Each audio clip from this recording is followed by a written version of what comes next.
Question: the Akashic records and mass consciousness, are they the same thing or not? Or are the Akashic records the sum total of early experiences, like events? And is mass consciousness the sum total of attitudes, ideas, and thoughts? Datre, you live in mass consciousness. That's how you function.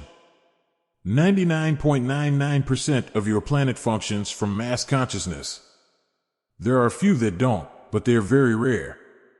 As you can see, when you've got all those percentages, you've got less than 1% or even much less of your planet that is working and existing with something else other than mass consciousness.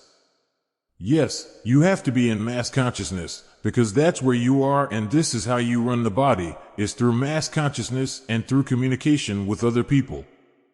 But the communication and running the body and everything with mass consciousness is fine.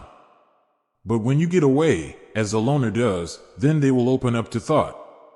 Now, as for the Akashic records, I don't know about them. So John will have to tell me what that is all about. John, that's really the archive of mass consciousness. Datre, is that in the dead zone? John, yes, a lot of psychics like to read the Akashic records. What they are reading is the mass consciousness events throughout history.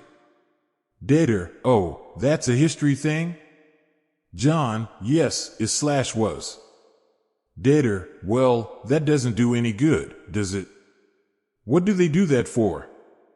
John, well, we have a special name for it. We call it Akashic records, therefore it must be worth something. Datre, oh, well, I think everybody on this planet has done everything enough times. Why dig up that old stuff to keep? You talk about all the excitement of going into the new millennium. Everybody's excited about the new millennium. Well, how can you get excited about the new millennium and change if you're going to take all that old junk with you? I mean, that to me does not even equate, and I'm not using much of a physical brain. But I don't understand why that would be any big deal to have that old stuff. That's like your history. You can listen to 10 different programs telling about somebody's life that is all dead and over with, and every person that you hear is going to have a different explanation. Get right down to families. One sister will say, well, my parents were, well, this is the way I saw my dad, and this is the way I saw my mother. Then the other sister says, oh, but mother wasn't that way and dad wasn't that way. Then a brother comes in and says, well, you're both wrong. Dad was this and mother was that. You see mother and dad, two people, three people observing two people, and every one is different. That is why we say, your experiences are your experiences, nobody else's. How obvious can it be? You'll talk about a class reunion that happened 10 years ago. Then everyone at that class reunion will tell you a different story of what had happened. And they were all in the same room experiencing the same thing. No, they were not. Everyone in that room had their own experience. 10 years later, they've all got different stories. Now, what benefit is history? If people that lived it and saw it and talk about it say, well, that's not the way I saw it. It wasn't the way you saw it. Naturally, it was not the way you saw it. You are not going to agree with other people. You can't, because you are here for an experience, and that experience is yours, and how you view it is entirely up to you. It can be the greatest tragedy in the world, or it can be a learning experience. It can be the grandest thing in the world, or it can be a learning experience. It is all up to you. But from our standpoint, if you're wanting to go forward in the evolution of your species called man and woman, then don't drag that big old garbage bag behind you, and keep looking inside of it to be sure that it's all there. Leave the garbage bag for the garbage man to pick up, and go into the future unencumbered. Then greet each day with expectation of something new and something different, instead of something old and rehashed. Now I will get off my soapbox.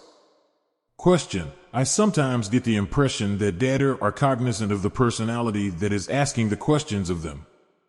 They, Datre, seem to anticipate questions that I have before they are even sent, and some of the answers have particular relevance to what I am experiencing at the time. Despite the fact that we are communicating electronically, are Datre able to tune into the psyche of the individuals out here on DataNet, or are they getting it all from the mass consciousness? Datre, no. All we are doing is answering the questions. If you will notice that the questions are answered in such a way that it does not matter what level of intellect you work from. We try to make little pictures for you so that you can understand what we're talking about. It is as we see it when we are in the physical construct. So that is what we work from. Now more than one person has said that Datre seems to answer the question.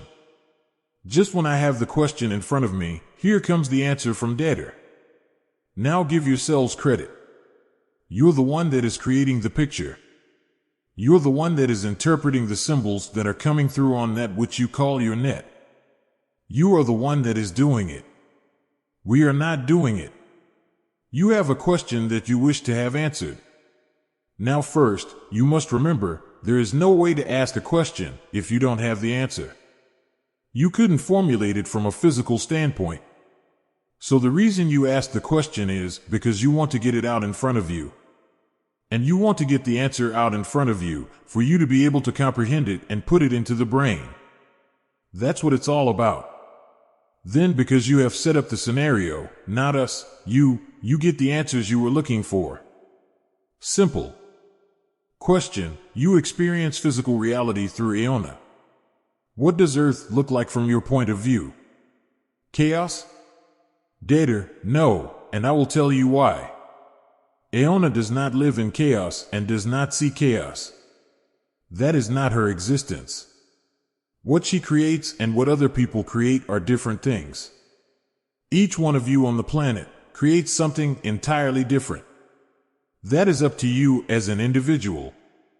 From our standpoint, when we come in and we observe through Aona, we see nothing but beauty. Regardless of what it is, books, the back of books, are beautiful. We don't read all the lettering, but the colors. You get the black, you get the red, you get the yellow. You look outdoors, you've got green grass, you've got trees, you've got houses of different colors.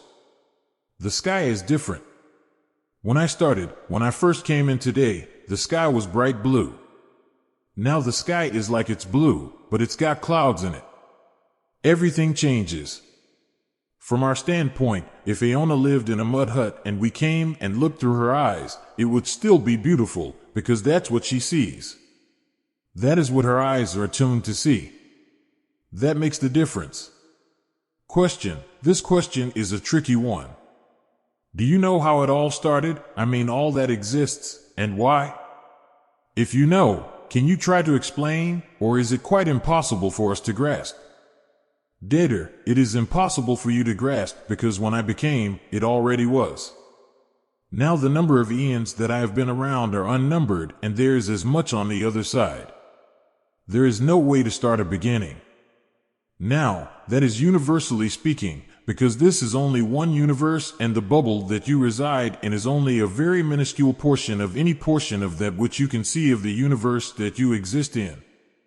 Now the planetary bubbles have a time construct, but that continually changes also. Now your time has run out.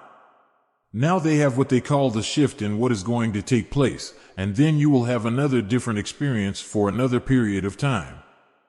It is constantly changing. But as I have said before, I cannot tell you. Because when I became, it was.